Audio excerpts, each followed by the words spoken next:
Yeah, what is that? No, I I'm don't sure even there's know. an I'm actual actually not name. It's sure. like a doesn't Juggernaut have something It, similar? it Maybe I'm looks thinking of a kind of specific low cosmetic. poly, you know what I mean? Like it's kind of Not for the collector's cash, syndereN. I'm sure they went no, super high but poly on that one. doesn't it look a little bit misaligned to you as well? Like the depth, it looks like it's taped on. Am I the only one seeing this out Yeah, of I you and me? guess it's it uh, looks like you see how he's breathing? It's not really it doesn't look realistic. It does look like it's kind of just slapped on there. They're gonna yeah, go with you'd imagine Axe, it would move a bit more with his body. which he might get his Arcana from last year, hopefully, so we can get even more bare-chested, Yep, beautiful you Axe love to see it. action. Talk to me about the Grimstroke this Hmm. game. 10 You seconds to got go. the like you don't really have any. I mean, you have double roar, I suppose, Double roll, double 5 fate seconds. bolt. Double fate and bolt then is no double joke. silence It is always since you're strong. Grimstroke. Yeah. Double fate I think bolts. Okay. it's also just a player preference. Viking are very comfortable playing this hero on Radiance Celery. ban. I think they have a lot of strategies where they like having the Grimstroke for the play potential and the laning stage. So sometimes it's not more complicated than our team really likes playing with this hero. We all know what to do, and we feel very confident when we have it. Um, Usually there's an overlap with the hero actually being good. And Grimstroke is good in this 10 patch, seconds so to go. I don't think it's much more than that. They see a couple of nice setups for the ulti, and they like it. 5 seconds. So there you go. Guess it's not theoretically very great against Ursa, right? I guess Soulbind is because he can't move. Then if he gets bound to anything, he can't Earthshock away. But Mhm. his attack speed is Dyer's obviously ban. amazing at killing the silence when he has overpower running. So Just use it yeah, before he pops overpower. No problem. true. Well, Spectre is going to be the pick for Viking. So we saw AM last game for Alliance. This was the other original carry when Dota 2 first came out. A little bit more 10 versatile, seconds I to would say. go. Can obviously still kind of play on the other side of the map, but then 5 instantly join seconds. you at any time. Uh, what are your thoughts on Spectre in this meta? Uh, it's good more often than it was in the past. I feel like the team's ability to control the tempo mid game and Spectre's like how to explain this? Like I think a good way of thinking about it is comparing it to Antimage, right? Not because the heroes are the same, but it gives you a bit of understanding of what this hero can that he can't. Because in many people's minds, wow, it's a greedy late game hero that needs to farm, right? Spectre has multiple advantages that AM doesn't. I would argue in a lot of cases it's a stronger laner. It has a ranged nuke that slows, gives move speed, so it can stay on top of the target. It's tankier in a lot of situations, and it can join fights. Anti-Mage usually doesn't really want to join. Spectre loves to join when it has Haunt, so it can Mhm. contribute more to progressing the game plan. And on top of that, it's obviously an amazing late game carry. And in this game in particular, Blink Dagger heroes hate playing against Haunt. Dyer's pick. And what does the enemy team have? They have Radiant's Axe, pick. Yeah, Enigma, that's true. and even a Wyvern who you want to Spirit. find, right? The vision from Mhm. Spectre is amazing. Now you have two vision heroes with Spectre Beastmaster, and your last pick an Ember once again. I'm just loving Vikings look again. I gotta be honest. I think their Yeah, I strategy did looks not super think good. I did not think about the blink dagger. That is super true. Holy crap. Even Ursa, Well, Ursa doesn't really buy dagger anymore, so I guess that one 10 is forfeit. seconds In to the go. past, yeah, this would have been insane. Like, yeah, no doubt. He's got a uh, little bit 5 extra mobility seconds. now with his Earth Shock these days. So Alliance only has 10 seconds to pick this last one. mhm. What are they missing right now? I think they need a way to A mid solve laner. Ember. Unless they put Axe Wait, mid what? for Limp. Limp Yeah, they actually could plays put core Axe mid. Axe, but no, they're not going to. Team's Shadow all Fiend mid. set. Or carry, Who's because it it's gonna be? Nico Baby. He plays that position 1. I think they're going to debate right now if they should give Limp the Ursa against Ember mid and put Shadow Fiend safe lane against Beastmaster, or if it's fine the other way around. They So are can the we only go two out players on a on the pick limb there. here, syndereN, and say that this will Out not on a be a limp? magical based Shadow Fiend with Blink Yules? Since Blink is going to be more than Good abundant question. on Alliance's lineup anyway. Good question. I don't know. I don't think it's unreasonable to still go Blink Yules. I know it might sound surprising, but I mean, Haunt is such a long cooldown, so it's not like it's yeah, hard countering you can Blinks. still play But around it, and it's also about the timing in the game, right? Like if Shadowfiend Ghost Blink Yules, he gets it really fast. If you compare that to mm, Enigma having Blink BKB or 10 Axe having Blink seconds to Blade Mail, go. there's like Shadowfiend has a more natural and faster way of acquiring the key item. 5 seconds. And then it's also like, what does their lineup want? You can't build your entire strategy around, let's not do what they want to do. You also need to play your own timings. And if Shadow Fiend goes a right-click build, who's doing stuff in this game right now for Alliance? If Shadow Fiend is not. Like, Enigma will be greedy. You have a Wyvern 4. It's an Enigma 5, by the way. It will be laning against Beastmaster, probably. Axe offlane. Like, there's so much dependence on items here from Alliance. Again, similar to last game. They just... It's slow. That is so greedy. And that is so I'm worried, actually. I'm just worried that they won't get a foothold on the map. If they do, and they stabilize, the lineup can be obviously amazing later on. But I just see Viking having so high pace. Rubik Grim supports, they get levels. You give Inkswell to Ember, he's a boss. Beastmaster is, as is well established in this patch, just kind of a god in the early mid portions of the game. And Spectre can join globally. So for Viking, the idea is probably just let's play our lanes, and then as soon as we feel online, let's go do shit. Like run at Alliance at all spaces of the map. Don't let them farm. And we don't think they can fight back. At least that would be my read on the game for them. So even though I know FNG plays the 5, is there no way that he's just playing the 4 this game because it is Enigma? Like, how do you play Enigma position 5? Sounds awful. You deny creeps in the lane and you try to get an aura item. You will not get Blink BKB, obviously, like that. Maybe you get something like a Crimson or Vlad's or a Pipe or Mech, whatever you feel like you can afford for your team. You could get Necrobook as well as a 5. It's still an impactful item. Okay. But yeah, I think 5 Enigma is actually genuinely very good in some games. I just think the framework for it here is too greedy for my taste. I would have liked a different 4. Like then, I think your 4 should be Earth Spirit or something then, right? Like somebody that of course, does stuff.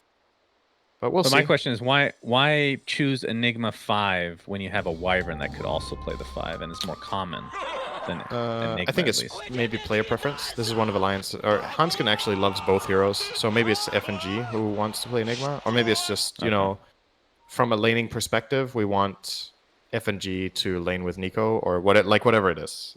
Could just be comfort.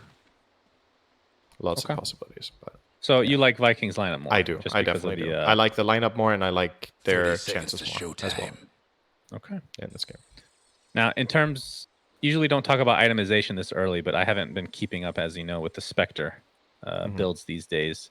Is it any different variation? Like I know they went Necro 1 for a while. I don't think that's a thing anymore because of the mana cost changes, right? So is it a Radiance? Is it a Diffusal? Is it the Manta after? Is it still basically the same? The most common builds is getting a couple of stat items like 2 Wraith Bands and then Treads. Oh yeah, after that. Phase. And then you get either either Manta or Radiance. Usually one of those two. You can get the Manta first because it is a high impact item on Spectre. You obviously get illusions with Desolate. It's very powerful.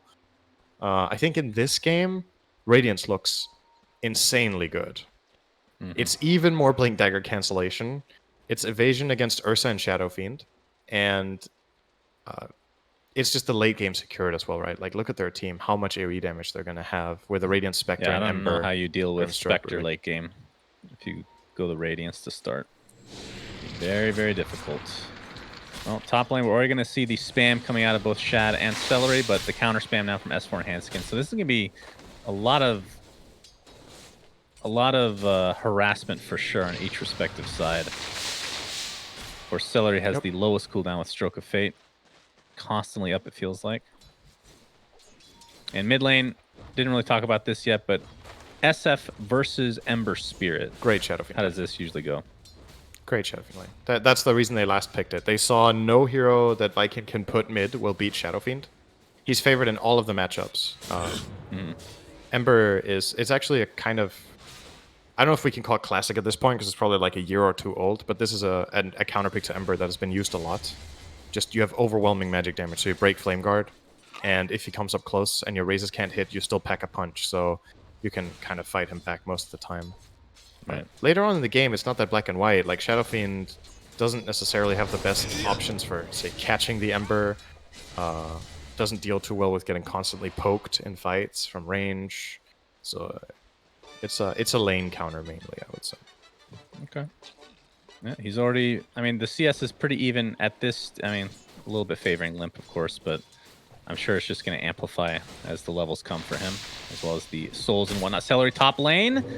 Battle Hunger is applied. He has 8 HP and he lives. That's about as close as it gets right there. That's a good tango. Yeah, very value tango. He's going to walk all the way back to base, though, it looks like. It's great from Alliance, though, that they put pressure here. I think it's really, really crucial in this game that their laning stage leads to an advantage, because it needs to compensate for the time they have to wait later on while their things build up. So if they at least mid lane, Limp taking a lot of damage, but now that he's close to the tower, he can dish it out himself as well. A couple raises and boom is already low HP.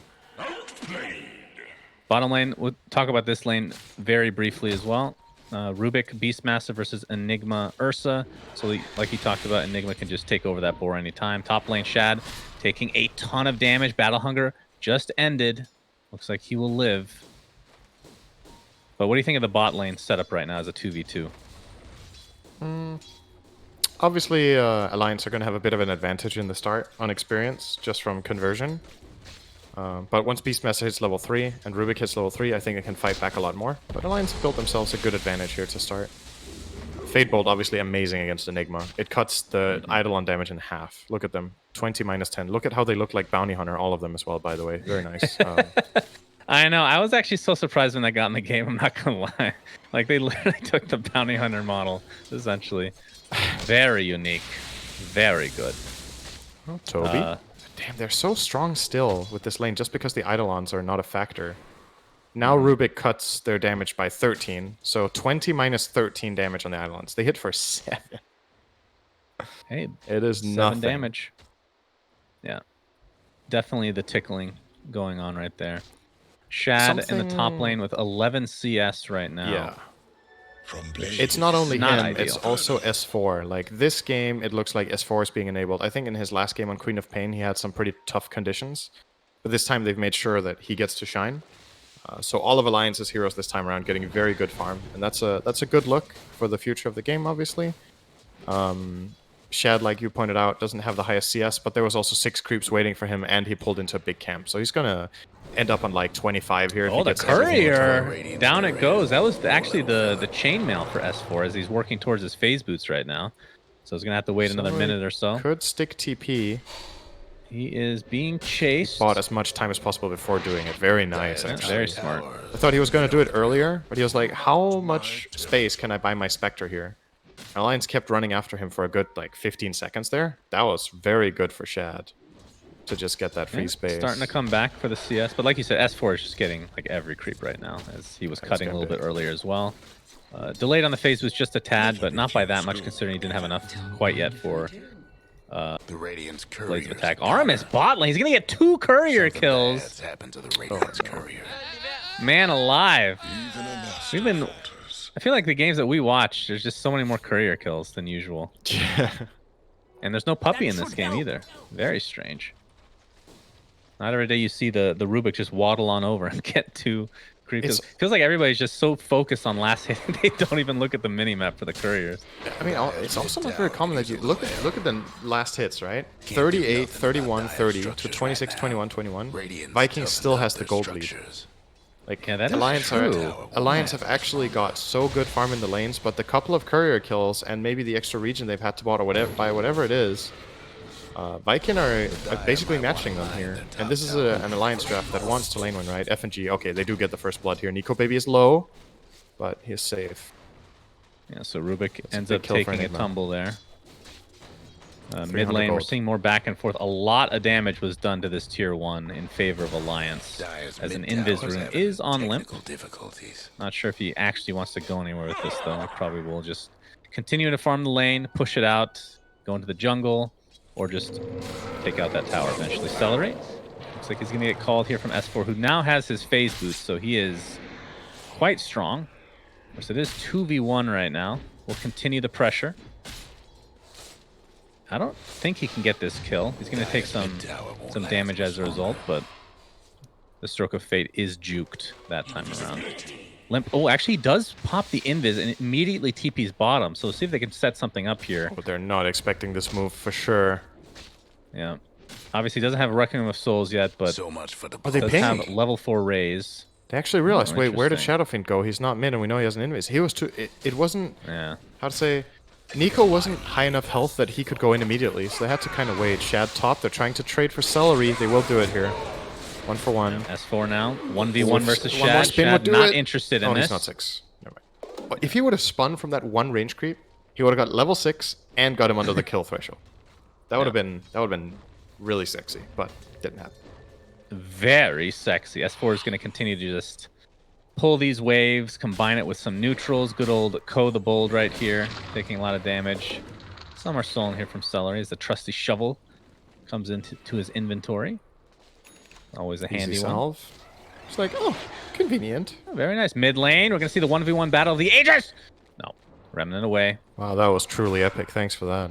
A 1v1 battle for the ages. As S4 continuing to be a nuisance here.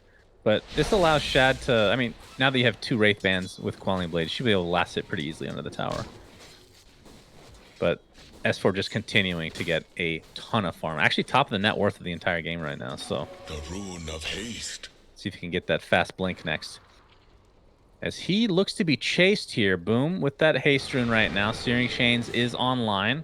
Looks like they might go for Handskin instead. The Ink Swell will set things up, but nice Cold Embrace. Keeping him safe for now. They're under the tower, of course. S4 is going to call.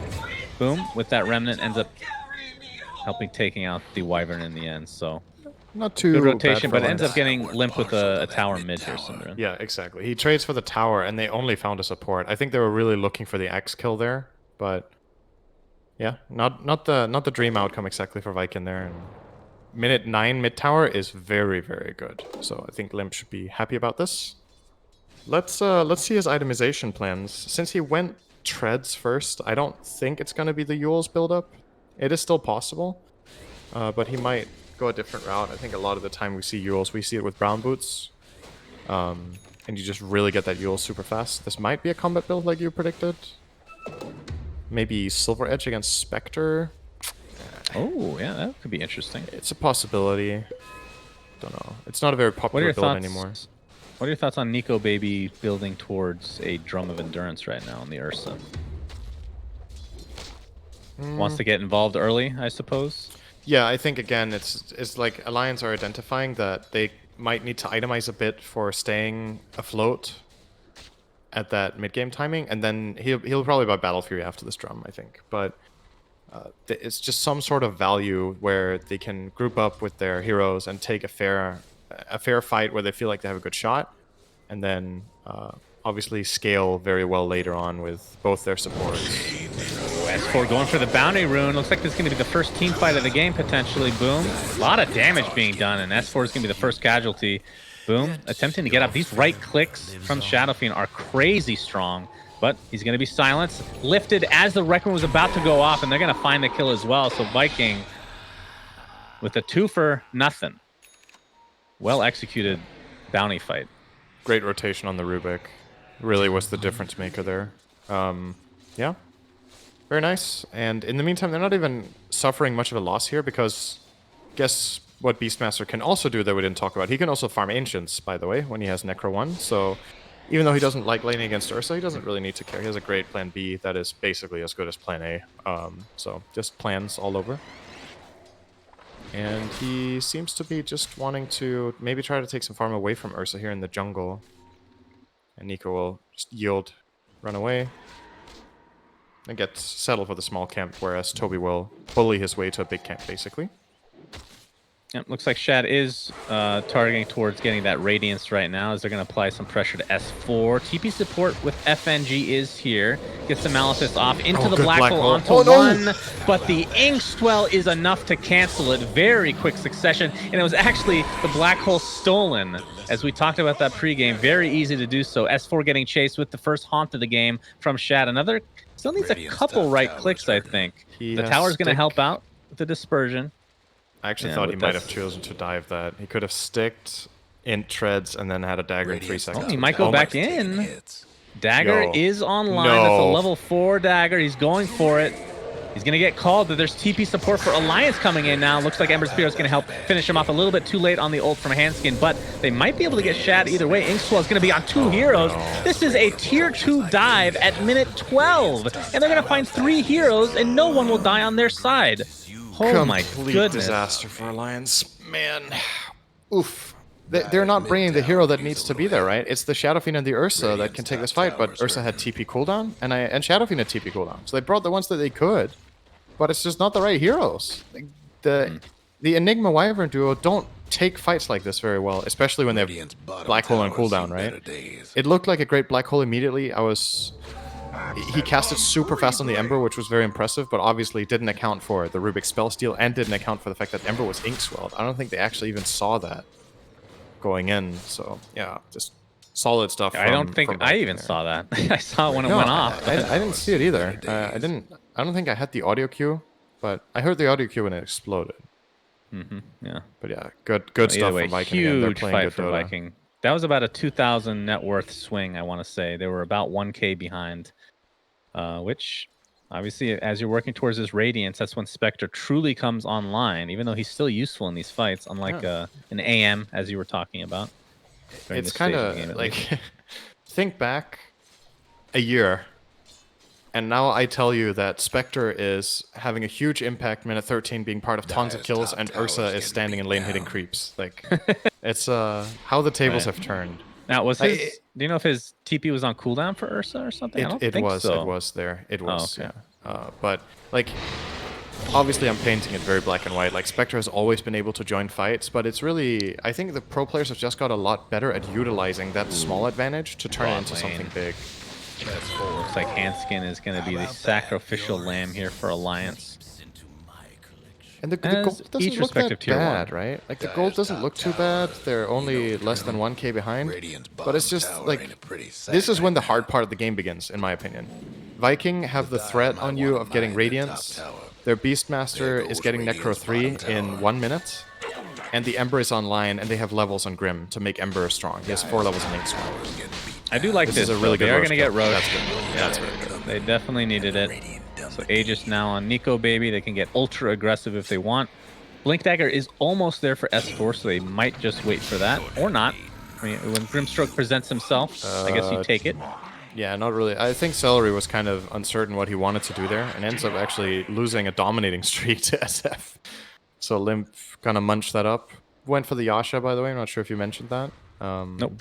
So probably going to go for a Yasha BKB, maybe? BKB seems necessary against this Dire lineup. You need to Nico Baby going Blink Dagger. We talked about how every hero would get a Blink Dagger, but him potentially. But it looks like he's actually going for that instead of the Battle Fury, which you suggested. I'm not sure. I'm not sure how much I like it. I feel like it's high risk, right, on this hero. Alternatively, you can build a Bastion and start working toward Abyssal, and then you get that little blink as well. It's obviously way more expensive. So again, maybe this is just underlining Alliance's game plan of we need to take initiative and be able to match because it's going to get too hard if we're not on level fighting ground. That should help. So maybe that's the idea. Like, I'm just trying to read their mentality out of this because this is a very unusual Ursa build lately, I would say. Most people go for the more farming heavy build-up with Battle Fury and stats, Sanjin Yasha, Satanic. They're looking for something, but the princess isn't in this castle, or maybe the princess is going to walk into it. Oh, Shad. He does have the relic, so this would not be the worst death, honestly. They're going to blink in. Do they even the kill call? him? It's going to be close. Calling Blade. Oh! He jaunts to another illusion. He got cursed mid. And he gets cursed mid. FNG is on the way as well, and yeah, he's super dead. But again, he just bought his relic, so that's actually maybe the best time to die if you're going to die. It was definitely better than dying 1 minute ago. I agree. Dyer's mid tower. S4, going to show himself. Yeah, that's... He's dead. Okay. That's a Necro 3, several boars, lots of units, including He didn't have any vision in the area, but he went well ahead of his team to purchase some info there. Are they going to use it correctly, though? Nico? Yeah, Nico Baby, Telekinesis. They know that Winter's Curse is on cooldown right now. And oh Nico no, Baby the black has hole got no canceled by mana. silence. Did he steal it as well? We'll see. Inkswell now onto FNG. That's going to be an easy cleanup for Viking, as the Aegis is gone, it sounds like, as Nico Baby continuing to get his mana drained. Has to pop his ult. The Yules will come through now. Was that the black hole? Yeah, he stopped black holed his into nothing. stolen black hole. Okay. Nico Baby getting safe for now, but Celery just blows him up. So right now, just even though they're only up 1k, it just feels like they're getting better trades in every single fight, other than that Spectre dying. Remember, this was a fight into 4 of Alliance's heroes with Aegis and a Spectre that couldn't connect at all. So Alliance technically had more heroes involved. And the main thing that set it off was S4's death beforehand. Right? It was like, okay, X is dead. Let's go. Run them down. We're mega strong right now. And they made it look easy. Handskin. Looks like Boom wants to potentially go for this. Going to be working on his Death Zone now that he has his Yule Scepter finished. Right, covers all his mana problems. In the meantime. Gives him a solution against Ursa. Gives him a solution against Axe, especially very nice for the call. And just more flexibility overall in the fights, where he can like jump behind them and stop key spells like Black Hole, or he can stop Requiem wind up. So it's good. Oh, FNG? AFK in mid? Yeah, he is literally just standing there. And I guess that cost him his life. So another kill going the way of Viking, and we are on Radiance watch for Shad. He is about 400 away from finishing that bad boy bottom lane. The roar into death. As Toby is working towards a Greaves right now, getting close to finishing the mech. Is there any specific item other than Radiance that you really just want to wait for, or is it actually just Radiance? You just start fighting constantly, as long as I think it's enough, as long as you have your cooldowns ready. You need to also remember the enemy team is relying on cooldowns too, right? Like, that's one of the downfalls of 5 Enigma, is if you don't find farm, then usually Enigma is a lot more about the other spells than Black Hole, but it feels like at this point Black Hole is really important for him in this game, because he doesn't offer much else. You've got a little bit of Midnight Pulse and Malefice as always, but it's not the same as if you were a 4 Enigma who, yeah, I'm not going to Black Hole, but at the very least I contribute auras, or I have pushed towers early game to give us an advantage or whatnot. I felt like they just picked him for the laning stage, and it was just countered by Fade Bolt, right? Yeah, Fade Bolt was awesome for that. Dire's top tower's getting beat down.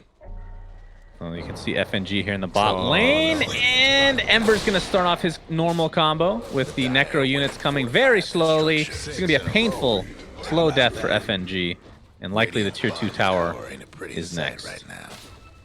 It's just too easy right now for Viking. Like, Alliance can't really take much initiative on the map, it feels. They want to make their next move. They already drew the line into their own jungle. They were like, let's go up here next. I would imagine Celery could smoke with Beastmaster and Ember here and basically go anywhere on the map, and they can bring in a Radiant Spectre to the play. This game is looking really good for them right now. He's shown the fact that he does have Radiance, by the way. Is it BKB on SF now? Or what's he just purchased it. There it is, okay. This needs to pay off. Yeah, for sure. I mean, he's the top net worth in the entire game, so he needs to have an impact immediately. Or else this will just continue to snowball in Viking's direction. Tier 1 tower about half HP right now. Handskin does have Curse available to him. But it looks like no fight will start thinking. Oh, S4 actually does initiate onto Boom, or is it the other way around? Boom has his Yules available. Aramis is relatively close by. Does have the Aether Lens as well. And there's the Telekinesis. And he actually stole Arctic Burn, making things even more annoying. He has a call now. I'd love to see this. Please. Show us everything you got, Aramis. What's he gonna call? Ursa jumps him and he gets all the armor. It's like, you can't kill me, I have 30 armor. Yeah, perfect. Maybe his auto spell was running out. I don't know what's left on Arctic. Like, who has more impact right now? I feel like the Spectre is... I mean, the net worth is basically even between Spectre and Shadow Fiend. Shadow Fiend, it feels very reliant on getting his ult off in a good position to be as useful. Bottom lane, yeah, Haunt. Nico Baby is all alone. Nobody's even remotely close to him. And it did require a Roar and a Necro 3, but they will be mega happy with that. It's not looking good for Alliance this game. It's really not. There's not much going their way. They haven't been able to take much initiative. The lanes, they went okay, but not well enough. And yeah, right now in terms of net worth, Spectre's net worth is just worth more than Shadow Fiend's for the most part. Like, think of it this way. Shadow Fiend's net worth is effective in one type of fight and that type of fight alone. And that requires the entire team to be around and set it up. Spectre's net worth is effective for everything. It's effective for split pushing, it's effective for joining fights, it's effective for being tanky. You know, like, and he's everywhere at once when he has ulti ready. So Yeah. it's just way more freedom. And then there's the whole scalability of the hero in essence, like just itself versus Shadow Fiend scalability, right? Like Spectre he ain't just slowing scales down better. anytime soon. That's for sure. It just scales better. He will be going Manta like he predicted. After that, it kind of opens up, I feel like. Anything on... I don't know if the game's going to go that long, but what would your next item after Manta be? With how Shadow Fiend is itemizing, Like Abyssal maybe Blade or Butterfly, something? I think. He's Okay. playing against 2 cores that are going physical builds, right? So Butter has very high value. If not Butter, he could go for maybe... Abyssal is okay. I kind of like Butter more than Abyssal, though.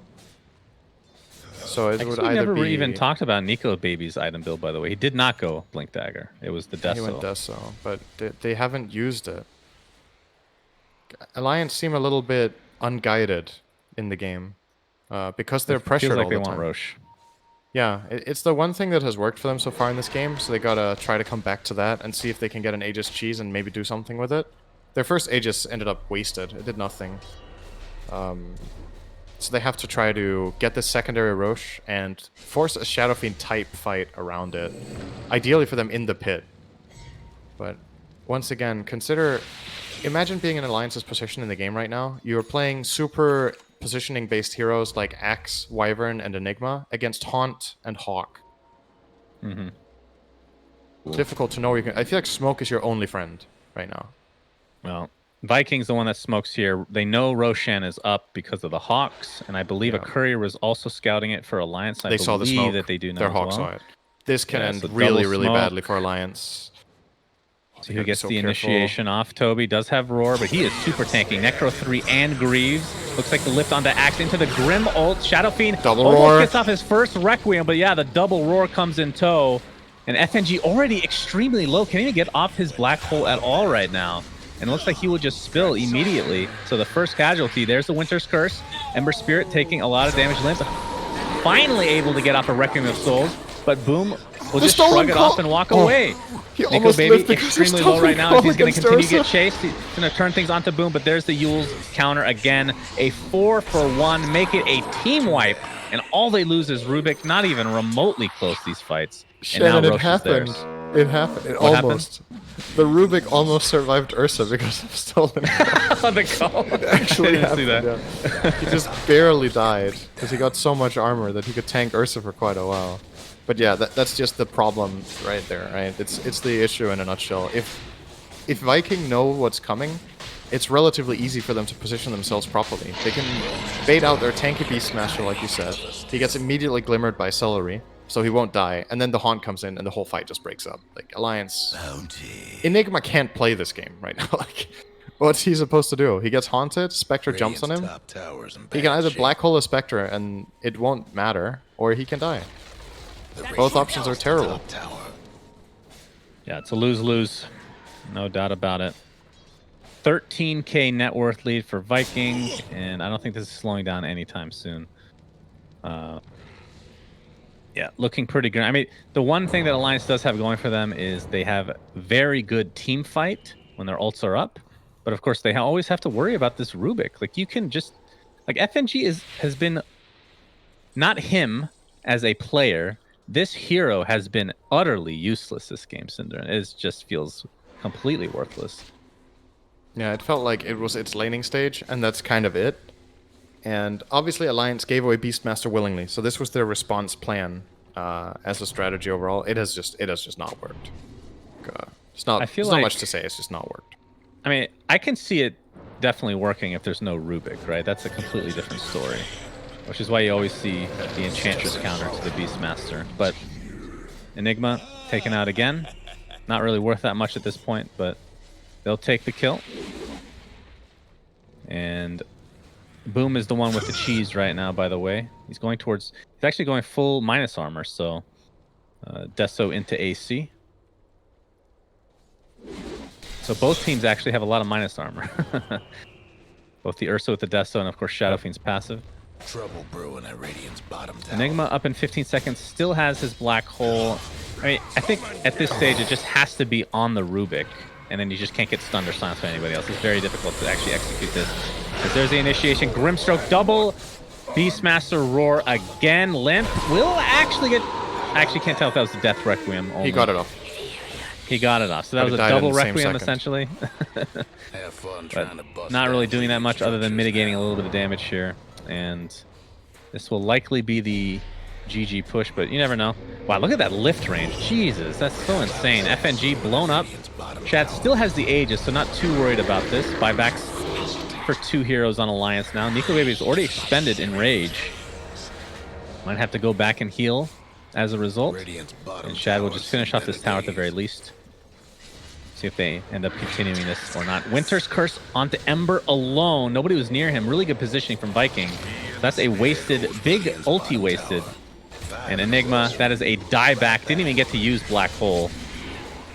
Things are just getting worse and worse for Alliance as they are crumbling in this game too. We were expecting 3 games, especially after that game 1, but this has been all Viking for sure. If you asked me before this series, slowly if it was a 2-0 who I thought would 2, I would have said Viking. They looked so good against Secret. It's no coincidence that they're looking good today as well. This team is playing sick Dota right now, and They've been here so long. Grimm's ult is up again. double roar And a double roar again. Are you serious? I didn't even realize the kill cooldowns anyone. were that close. Yes. It's hurting. Yeah, they're just showing off right now. All right, I need to look at the cooldowns here. Let's see. So Soulbind is 75 seconds at level 2, and Beastmasters is level 3, so it's 70 seconds. Okay. Yeah.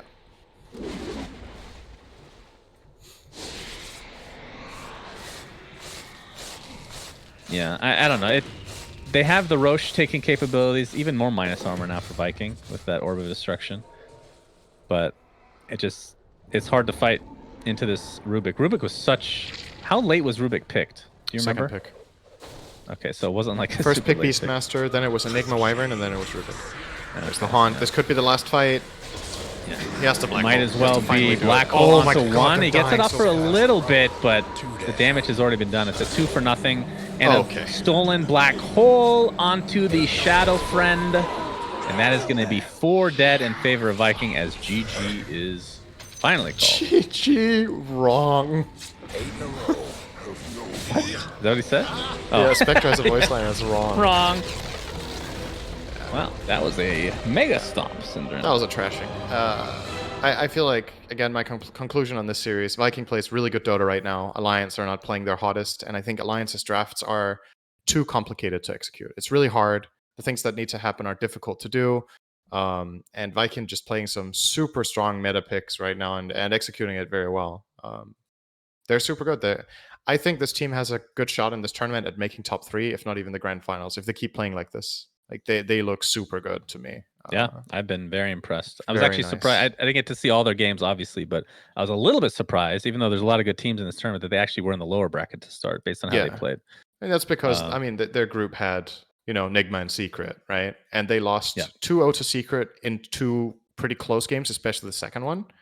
And they lost 2-1 to Nigma. So they didn't get walked over. It's just a difficult group. You learn from losing, syndereN. So if they face them Yeah. again, I would be surprised if they take the win.